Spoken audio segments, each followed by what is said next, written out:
with with his, I think he got a Les Paul guitar. I'm not sure what he's got. I don't know what he's got anyway. It doesn't really matter, does it? I'm not bothered. To be frank with you, I've got a Telecaster, I think. I'm not sure what it is. It's a white. If it's white, it's got 6 strings. That's all I know. And you plug it in. Well, I don't plug it in. The roadie plugs it in. I don't know how to plug it in. I wouldn't know where to plug. But I wouldn't know where to put the plug, even if I had a plug to put it in. I can plug in the television and I can plug in the radio. That's easy enough. And the oven's already plugged in by the electrician, so I didn't need to plug the oven in. So, and we haven't got a toaster. We just put it under the grill, so I don't have to plug that in. In fact, Mum tries to keep the things that you have to plug in down to a minimum, and I think that's very clever. I think that's very wise.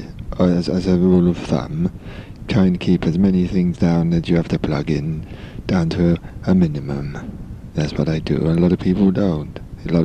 I've been around people's houses and they've got umpteen number of things plugged in.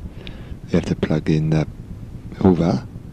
They have to plug in the oven. Some ovens you have to plug in. They have to plug in the washing machine.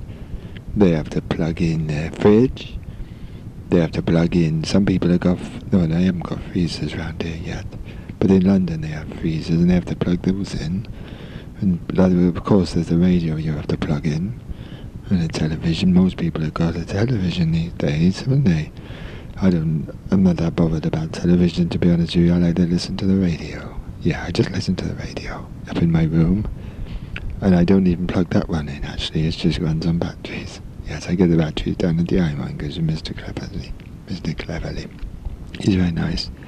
He said, "Oh, Ryan, you can find some more batteries for your radio." I said, "I have actually, Mr. Cleverly, thank you very much."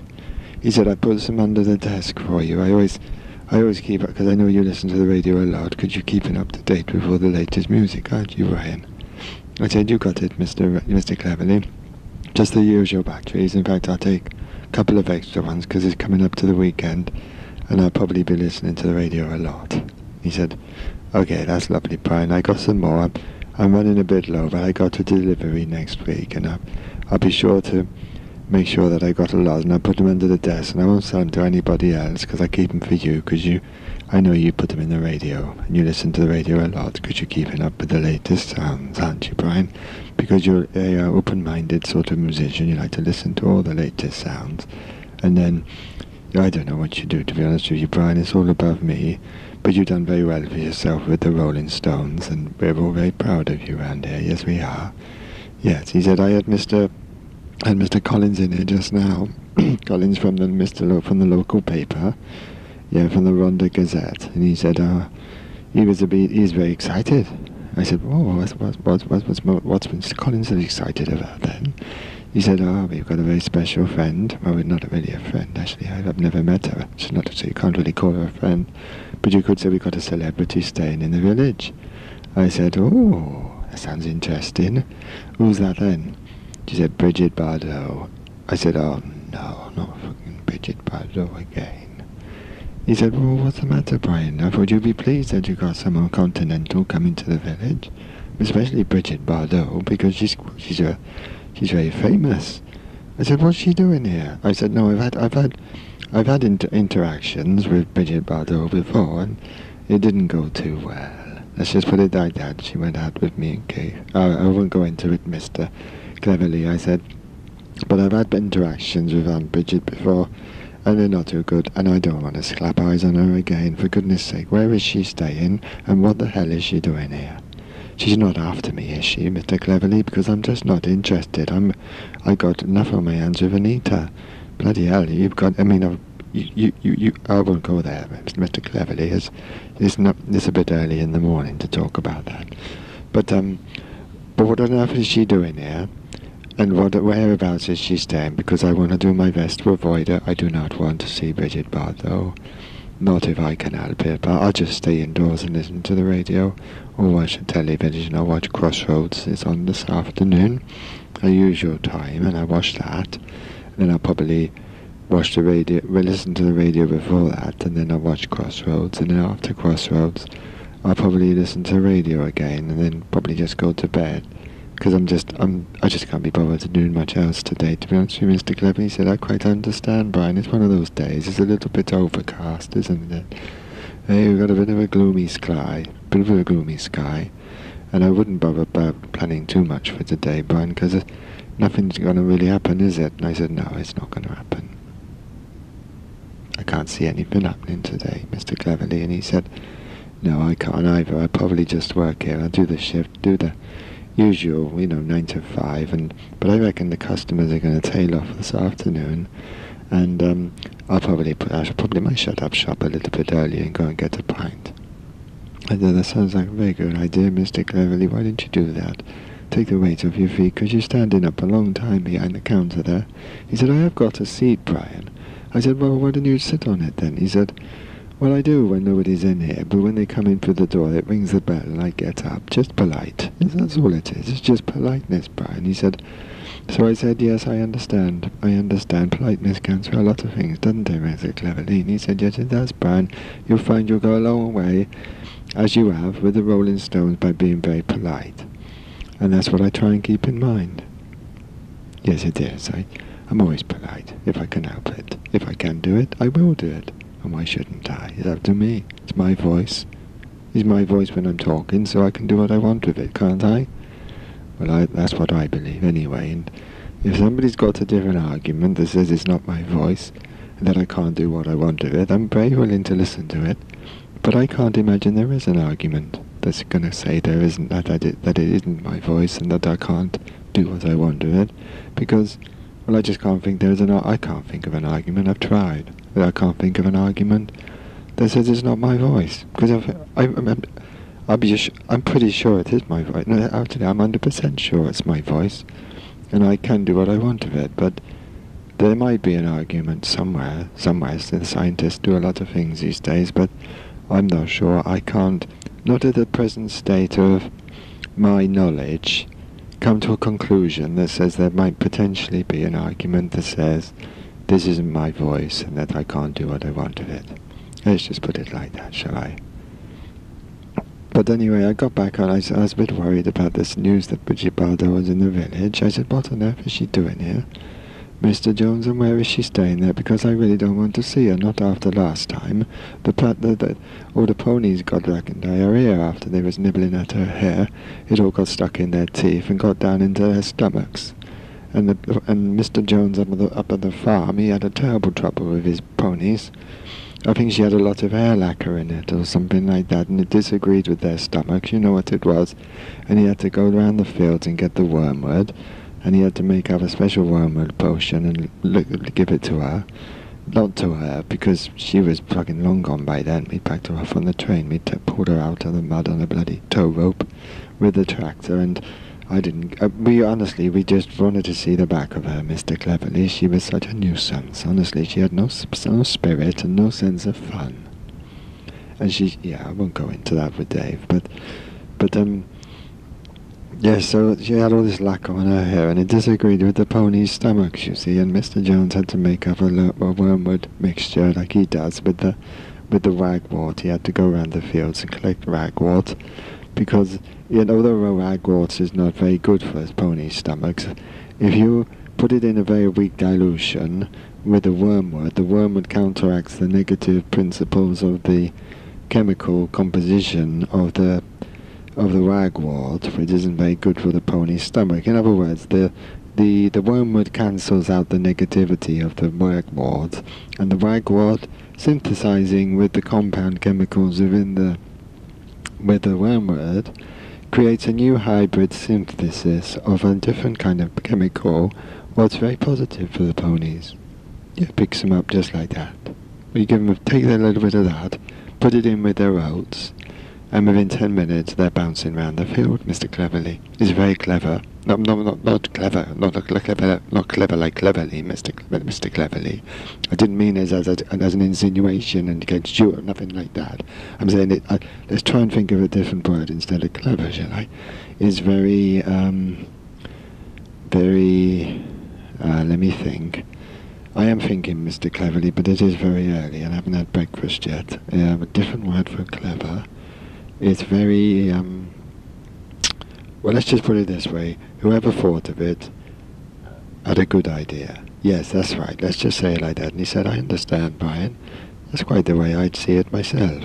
Yes, he said, I tend not to use the word clever because people tend to think it's clever mixed, and they get it mixed up with Mr. Clever Lee.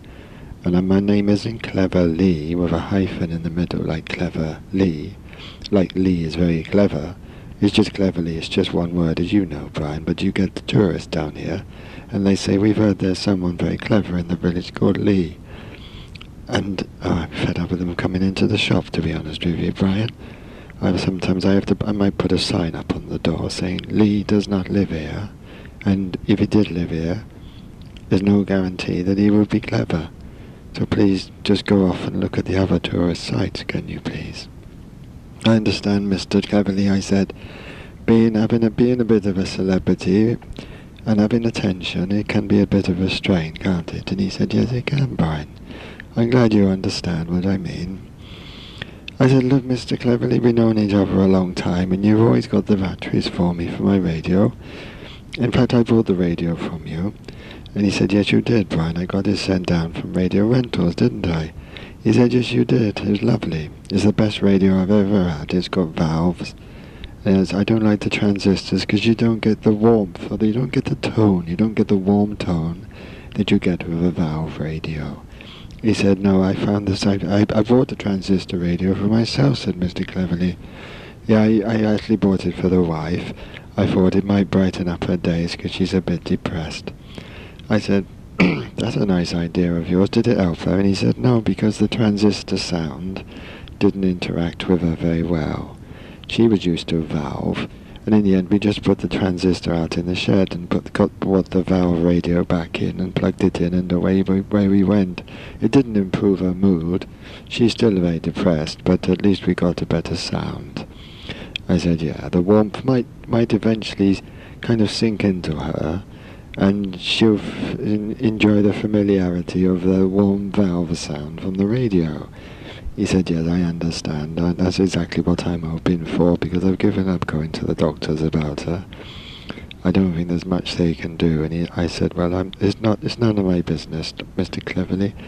But can I ask you, just before I go, because I've got to go back, because I got some bacon in the pan, and I don't want it to burn. I got it on a low heat. I don't want it to burn, though. I think Mum will look after it for me till I get back. Well, I hope she does anyway, else I'm going to have a burnt bacon sandwich, and it disagrees with my stomach. I said, what on earth is Brigitte Bardot doing back in the village? He said, well, somehow, when she's got wind about the stray up in the woods. What the tabby, I said. He said, yeah, the tabby. What, Mrs. Williams' old cat, the one that went off up into the woods when she passed away. I said, yeah. He said, yeah, the tabbies. He's been up there about 5 years now, hasn't he? And I said, yeah, he seems all right. He's got enough fur on him, and he looks a good weight, I said. And he's happy as Larry. I see him sitting up there in the birch trees sometimes, chasing the birds, and hopping from branch to branch. He's happy up there. I said, I don't know where he lives, so maybe he's learned how to build a burrow or something, I don't know, or a tunnel. Or perhaps he just lives in a bush. I don't know where he lives, but he looks happy anyway. In fact, he looks happier than when he was living with Mrs. Williams. I think she was a bit disciplinarian with him, and I don't think it agreed with his temperament. And now he's up in the woods. He's as free as a bird. Well, not as a bird, but he's as free as a cat that's not living in a house.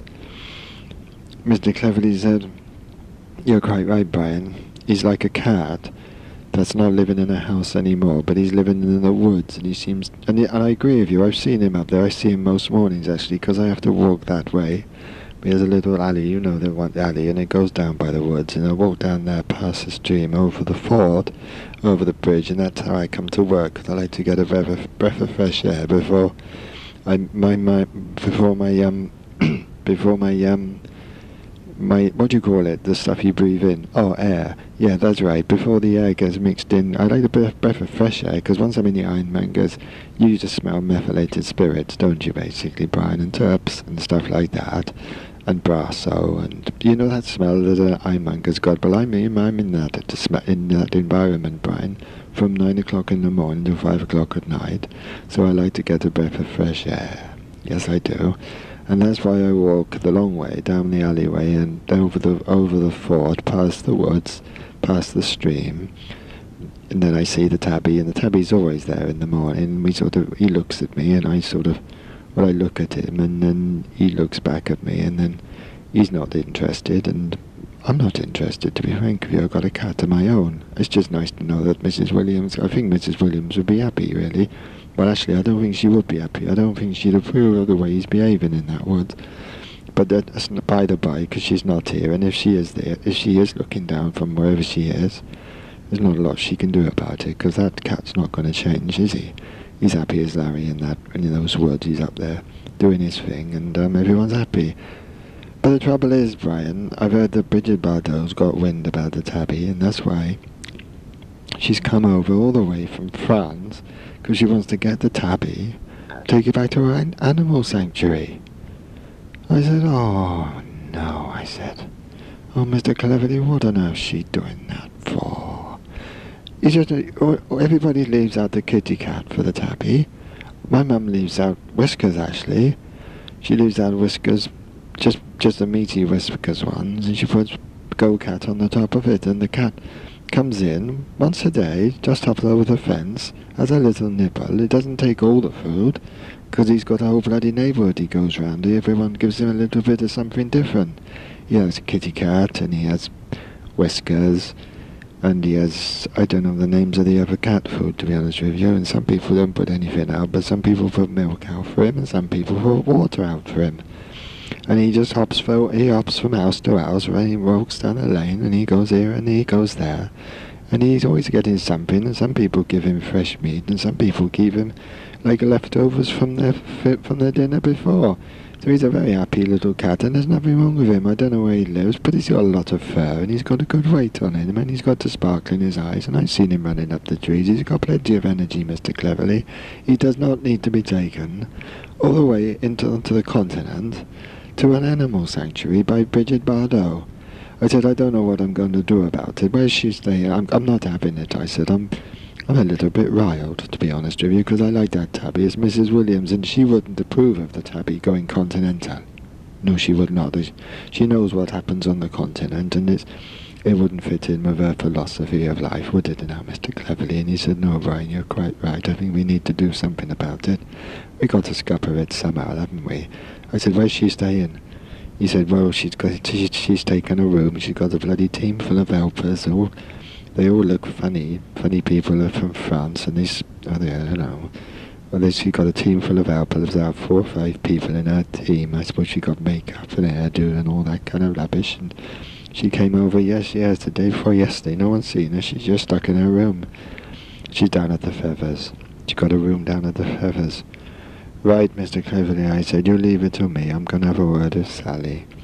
I'll see what I can do. It's coming up to Friday, and it's like the weekend. That's why I'm on my extra radio batteries.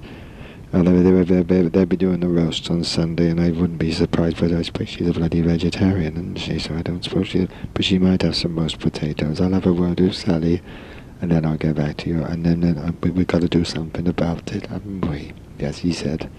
Thank you, Brown. I'm glad I told you, because I was a little bit worried when Mr. Collins from the Gazette told me about it, you know. But, can I leave it? We will sort something out, Brian. I said, okay, but just don't, because she don't want to see you, Brian. I said, no, I know, and I don't want to see her. She said she doesn't want nothing to do with you. She said she was so traumatized by getting nibbled by the ponies. She said it took clumps out of her hair. I said, I know it did, and it upset the ponies' tummies, didn't it? He said, yeah, you told me about that already, haven't you, Brian? I said, yeah, I went into quite some detail about it, didn't I, Mr. Cleverly? And he said, you did. And he said, I hope you don't mind me going into detail about it, Mr. Cleverly. And he said, no, I don't mind at all, Brian. It passes the time of day, and I haven't got any customers waiting behind you, so we might as well just talk. But I know you've got to get back, because you've got your bacon in the frying pan. And although your mum's going to look after it, she might get sidetracked by something else and inadvertently forget about it, and you'll go home to a burnt bacon sandwich, won't you? And I said, yeah, I don't want that, Mr. Cleverly, not at this time of the morning. He said, well, look, listen, Brian, you hop off, and have a little think about what we're going to do about Miss Bardot, and we'll get together another time, okay? I said, oh, righto, Mr. Cleverly, righto, you got the right idea. That's exactly what I do. I'm glad I'm talking to you because it's taken a weight off my mind, okay? He said, okay then, Brian. Lovely to talk to you, lovely to see you. I said, say hello to Mrs. Cleverly, will you, please? Not Cleverly, but Cleverly. He said, yes, I know, we've talked about that already. I said, yeah, well, say, give my regards to Mrs. Cleverly, please. And also say hello to Brian, because that's not Brian me, I mean, that's Brian, their son. They got a son called Brian. I said, say hello to Brian and say, I hope he's doing very, very well at school. He is doing well at school. Thank you, Mr. Thank you, Brian, said Mr. Cleverly. He's doing very well indeed. He's doing some lovely pictures. I said, oh, lovely. He's bringing the pictures home. He said, yes, he's bringing the pictures home. I said, oh, you have to show them to me one day, won't you? Because I'm not very good with art, and I'm not that bothered about it, to be honest with you. But I can show an interest, can't I? And Mr. Cleverly said that would be nice, because he lacks a little bit of self-confidence, does Brian. That's Brian, his son, not me. And he lacks a little bit of he's only 9, and he's very shy. Yeah, he's very shy, but he is settling in at the school, and apparently they've given him extra crayons, and he's doing extra drawings and things like that, and he just sits at the back of the class, and nobody bothers him really. He smells a little bit of methylated spirits. I think that's what it is. He smells of the ironmongers, but he gets teased a little bit, you see. But they've tried bathing him before he goes to school, but you just can't get the smell out of his hair. You know what I mean? You know, the smell is quite strong, isn't it? You know. Oh, I don't know. Oh, I better get back now and have my bacon sandwich, I suppose, and just hope that the mum's taken some care of it, or turn the heat down or something. There's not all burnt to a cinder. But and I'll let you know, and I'll talk to you again another time. Okay. Lovely to talk to you. Oh yes, lovely. Always lovely to talk to you. It's just lovely to talk. Let's just face it. It's lovely. It's lovely to talk. Just to talk. That's as simple as that. Just talk. No, that's me really. I better go and have my sandwich now. Okay. Bye bye. Hello everybody, it's Brian again. Yes, I say goodbye to Mr. Cleverly. And I went home and see if my bacon sandwich was doing all right. Actually, it was in the pan, and it had got a little bit crinkly sort of thing, you know, and a little bit burnt. But Mum had just turned it down, and it was just sort of soaking there in the fat. It was lovely. And it got a little bit cold, and the fat had sort of congealed around it. But I slapped it in between some bread and some butter, and put a nice lot of dollop of sauce in there, and had to put the kettle on and had a cup of tea as well, with some sugars in it, and then just sat down and looked out the window. It's really lovely. It's a frosty morning this morning, and the bacon sandwich did me a treat, you know what I mean. It's lovely looking out the window. It's very quiet. You can tell that I'm in a bit of a reflective mood at the moment because I've been sitting there. That's what I've been doing, just sitting there, looking out there. And I had my sandwich and a cup of tea. I just sat there and looked out the window, and it was really quiet. You know what I mean?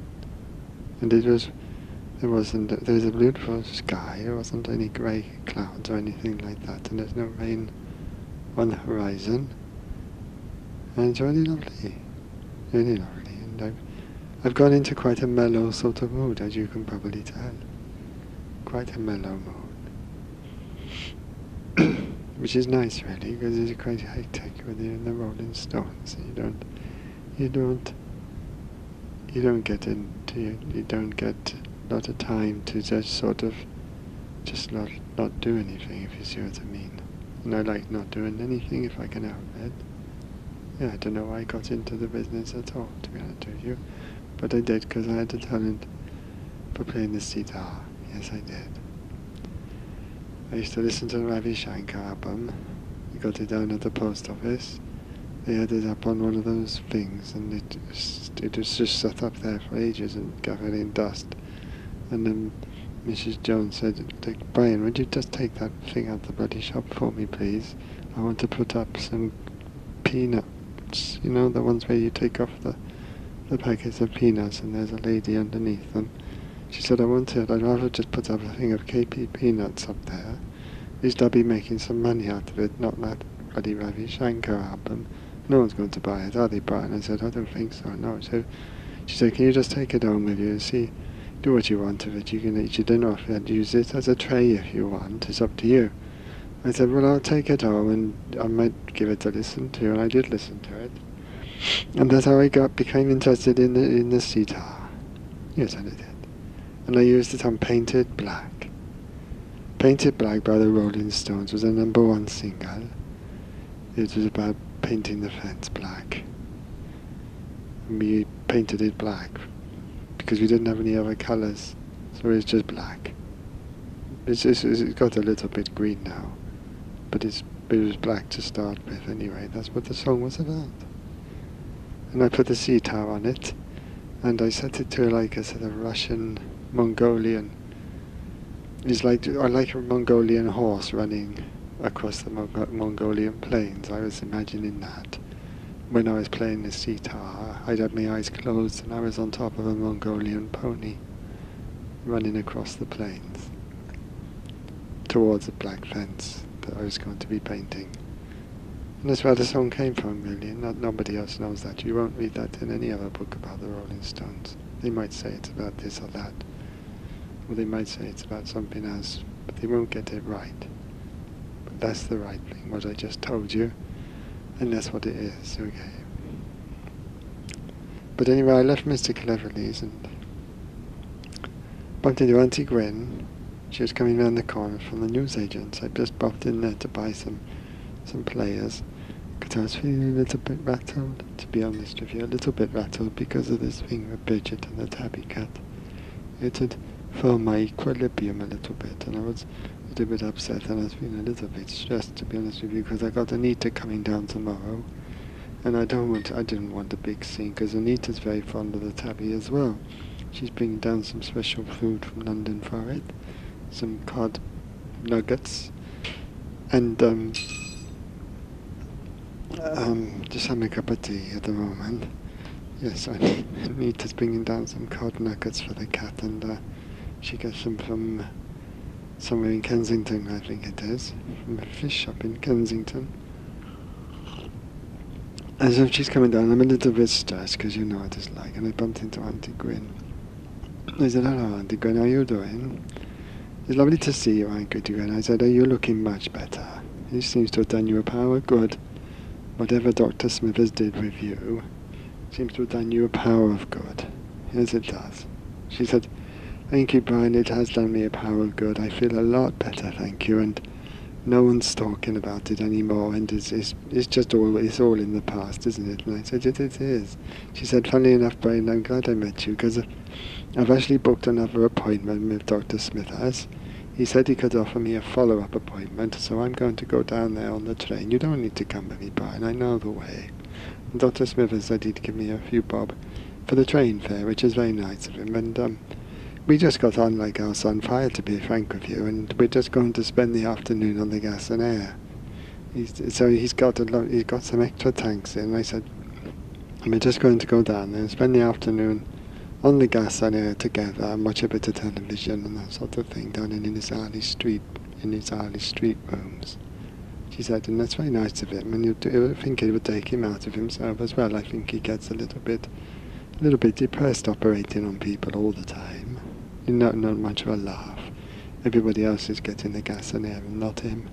But I suppose he can have it in the evening if he wants to, but I suppose he has to make sure he has enough left for the next day when he's got his patients coming in.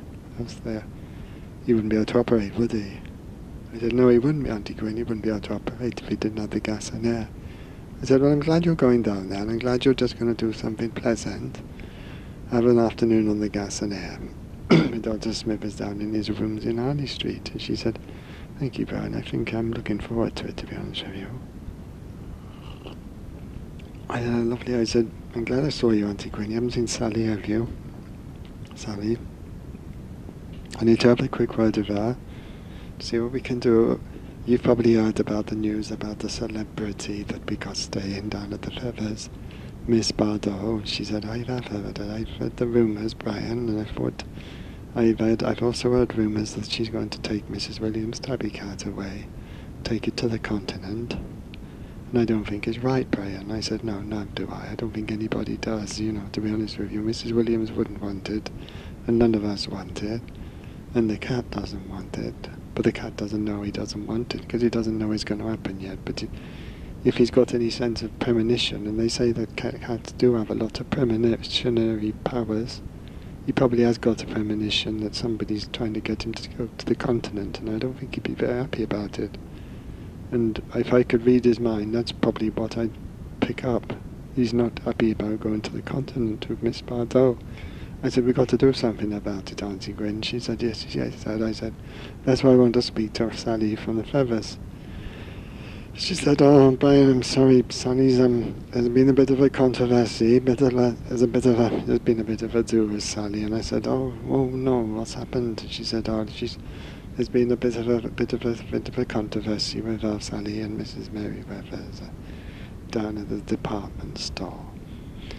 And Sally's having to lie low for a little while. I said, oh, okay.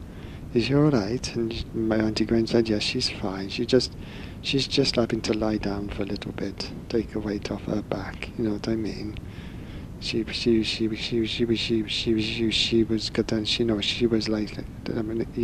anyway, it was in a department store.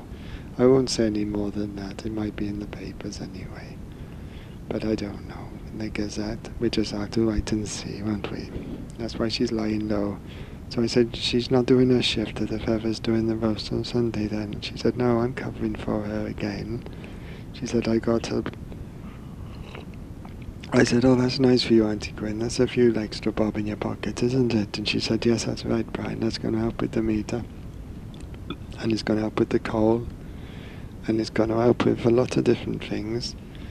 Because you can do a lot of different things when you've got a few extra bob in your pocket. It can help you with things that you couldn't do when you didn't have the money in your pocket. Do you understand what I'm saying, Brian? And I said, yeah, I think I understand what you're saying, Auntie Gwyn. You're saying that when you don't have the money in your pocket, you can't do as many things as when you do have the money and a little bit of extra money in your pocket. She said, that's right, you got it there. I said, oh, that's good, that settled that then. She said, yes, we are on the same page there, Brian. But I'm covering Sally's shift on the Sunday. I'm doing the roast again. I got a packet of 12 oxsoles, chicken oxsoles, in the yellow box. I got a big packet.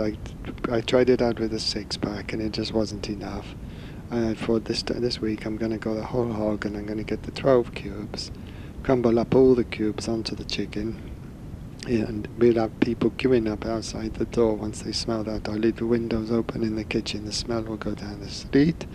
Everybody will be coming out and queuing up, and it'll be a great success again. I've got 2 chickens this week. That's 12 cubes between 2 chickens. I'm basting them. And then I've got the roast potatoes and the tin peas. As everything is sorted out. I got the Maris Pipers. She said, I got them in from the greengrocers yesterday, and I got plenty in there, but they're a very temperamental potato, Brian. I don't know if you know about them. I said, yes, I do, Auntie Gwyn. I do know the Maris Piper. It is a very temperamental potato. It's temperamental, and that's the only word you can use. It is temperamental, and it's temperamental. Even at the best of times, it's a temperamental potato. You have to. You put it in cold water and you bring it up to the boil, don't you, Auntie Gwyn? She said, you got it, Brian, you've got it. You bring it slowly up to the boil. She said, yes, that's right. And then you turn it down to medium sort of heat, just so it's simmering away, because a lot of people make a mistake with the Maris Piper because it's so temperamental. They boil it at a high heat, on a high bubble, and then the outside gets cooked, but the inside stays hard. And that's not very nice. No, it's not. It's not when you want, not if you want mashed potato, not if you want roast potato. Either way, best to bring it up to the boil from cold water, turn it down to medium heat, and just let it rock along, and then test it regularly. That's the secret. You get a sharp knife, you stick a knife in it regularly, because the temperamental nature of the Maris piper, in comparison to, say, for instance, the King Edward, is that the Maris piper will turn just like that. It will turn just like that from an uncooked potato to an overcooked potato, and you have to catch it at just the right moment. Auntie Gwen said, "Brian, you do know your potatoes, don't you?" I said, I do.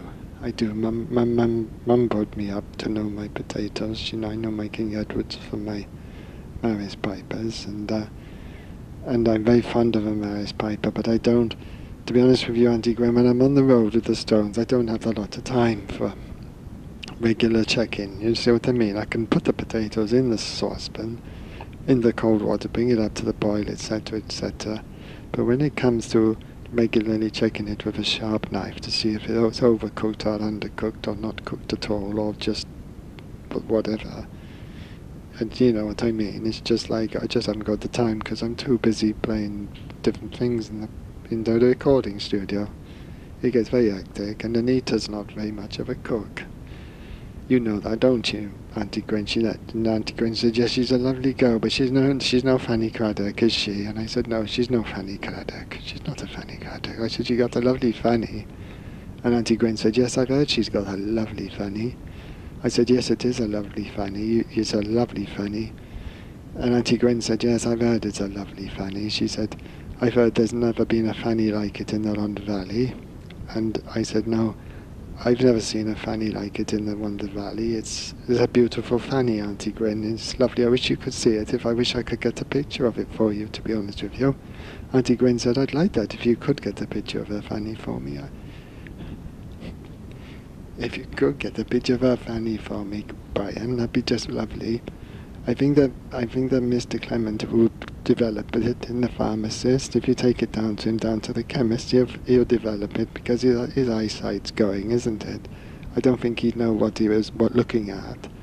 I said, no, I think you're right, Auntie Gwen. He spends too much time in that dark room, and what happens is that they start to go blind like a mole, isn't it, Auntie Gwen? She said, yes, that's right, Brian.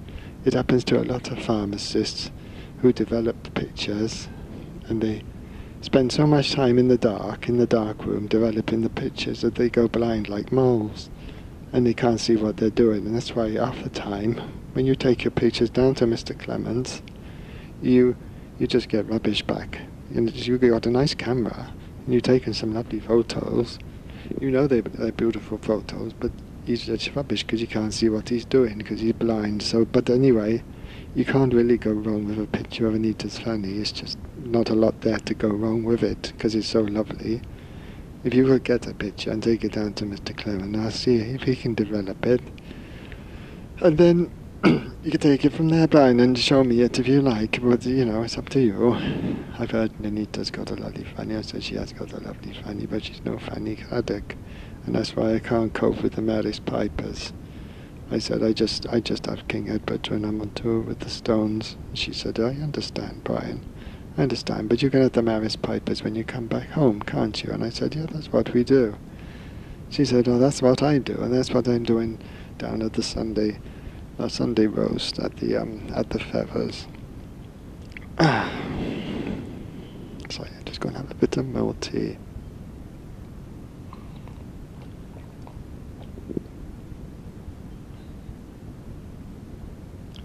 So I said, I don't know what we're going to do about Brigitte now that Sally's lying low. She's a little bit out of action, isn't she? And I was hoping she would be able to put something in the roasts down at the Feathers and do something and get rid of Brigitte Bardot that way, because I'm very worried about the tabby, to be honest with you, Gwen.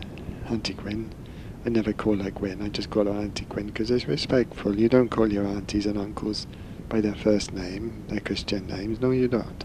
It's always Auntie. Always Uncle or Uncle, but it wouldn't be Uncle Gwyn because that's a girl. Well, it could be Uncle Gwiv. Uncle Gwiv it could be. If his name was Gwiv, it could be Uncle Gwiv, but not Uncle Gwyn because Uncle Gwyn, that's a girl's name. So it would be Auntie Gwyn, unless it was your niece or something like that. I don't know. I don't know. It's getting a little bit confusing for me, to be honest with you now, thinking about things like that. I'm just more stressed, really. I'm just very stressed about the tabby cat.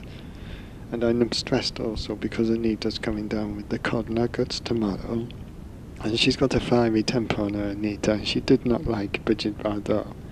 When she came out of her, she was very annoyed at Bridget because of what she did, and she didn't get Starkers for Dave, and she only got one of them out, and then she got, she was a nightmare, to be honest with you. I won't go into it because you've heard the whole story before. But Anita's coming down tomorrow, and God knows what state she's going to be in when she arrives, but she'll have the cod nuggets for the cat, and she'll want to go straight down to the woods. And somehow I've got to break the news to her that Brigitte Bardot's down here, going to take the cat onto the continent, and she's not going to be very happy. No. So we just have to wait and see tomorrow what happens, and I'll let you know what happens. And I think I'll finish it there for tonight. It's getting very late, and I'm a little bit tired. You can probably tell because I'm a bit tired, and I feel a little bit croaky as well. I think I might be coming down with something or other. But never mind, I'll just fight it off. I always do. That's what you do. Why don't you do it? You do it because you can do it, and that's what I do because I can do it, and that's what I'm doing, and that's what I'll continue to do until I've done it. That's the only way you can go on with life, really. Just do it if you can do it, and then if you can't do it, don't do it. But if you can do it until it's done, then you've done it, and then you don't have to do it anymore. Yes, that's right. That's my philosophy, I suppose. In a way. Anyway, I am tired. I'm just gonna press pause on the tape recorder now. But I'll say good night to you, and I'll finish off this story about the tabby cat because it really is giving me a lot of jip, to be honest with you. It's making my nerves a little bit jangly. I'll tell you about it later. Okay, bye bye.